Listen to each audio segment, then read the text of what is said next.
Coming to the challenges, what are asset managers most concerned about when it comes to the asset servicing changes as part of the move to T+1? Grant? I think it's going to be the shorter settlement cycle, reduced number of hours in arranging for our trade to settle. From analysis taken, you're looking at a sort of reduction of about 83% of man hours when it comes to doing post-trade execution work. Other challenges we've got would be sort of cross-border trade involving overseas investors with different time zones. That'll be a challenge. And also you may have to arrange a separate FX trade to fund the purchase, and you have to do FX trading. And with FX trading, you have all the various currency cutoffs to consider, and that would be a big headache, especially for portfolio managers who can manage their cash. Other thing we've identified at Nomura is our subscriptions and redemptions, the cash flows, because they normally settle on a T+2, T+3 basis, with UK going T+1. There's going to be funding gaps. So again, we'd have to look at arranging short-term finance to cover those gaps. We expect probably maybe a spike in filling trades to begin with, and that'll be quite hard to manage. Possible increased market claims if that was to happen. With all failing trades, that results in stock breaks. And one of the challenges our concerns is the corporate action impact, because if we're dealing with unreconciled positions on the X dates, our balances are going to be different compared to custodian. And when you try to manage a corporate action dealing with different positions, it's a big challenge. So when you've got a cash dividend, we're going to get our proceeds being paid late, manage the corporate action, stock coming through a bit later than expected. And we've got a voluntary corporate action. If some of the stocks with a counterparty, you'd have to instruct the counterparty, the broker, and that would be a real headache.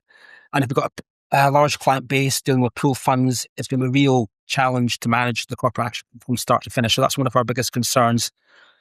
Also, we see failing trades could result in overdrafts, because we may have expected the cash to come in on the settlement date, but trade fails, our account will be overdrawn, and that will result in interest claims. So we'd have to sort of claim interest from the counterparty. When that happens, cash rate breaks to reflect the interest amount we're due. And all that impacts the client, just creates all the additional operational work. So it's not just the trading settlement part, the whole change would potentially impact other areas. So I think everyone's got to look at the bigger picture, not just trade settlement. That's one of my key things. Sure, no, absolutely. Very important point to make there. And yeah, certainly there could be some very short-term pain points that people will experience in that transition period. Steve, is that sort of commensurate with some of the things that you guys have seen with you guys, yeah? Yeah, definitely. I don't think the main concern is really the core process, but it's the loss of time to resolve exceptions, essentially. So under T+1, issues like incorrect settlement location, late instructions, breaks in positions, as Grant touched on. So they become a lot harder to fix before the corporate action event crystallizes. I think another concern as well is there's going to be a dependency on external parties, custodians, brokers, to operate tighter timelines consistently. So I think in my view, data quality and the place of settlement accuracy become more critical than ever, because there's simply just less time to correct the mistakes. Sure, PSET's come up a few times, I think, in some of these discussions, for sure. But yeah, they've covered it. Ultimately, I think it was Steve or Grant that mentioned it before, that we're not looking at it in isolation, in the sense that if we look at asset servicing, provided the input is bound, then generally we wouldn't have a problem.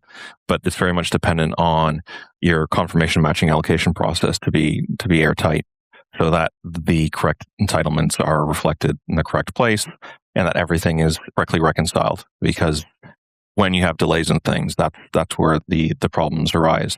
And now we're getting to a stage where we can't really look at timelines in terms of date calendar days. It has to be in terms of hours.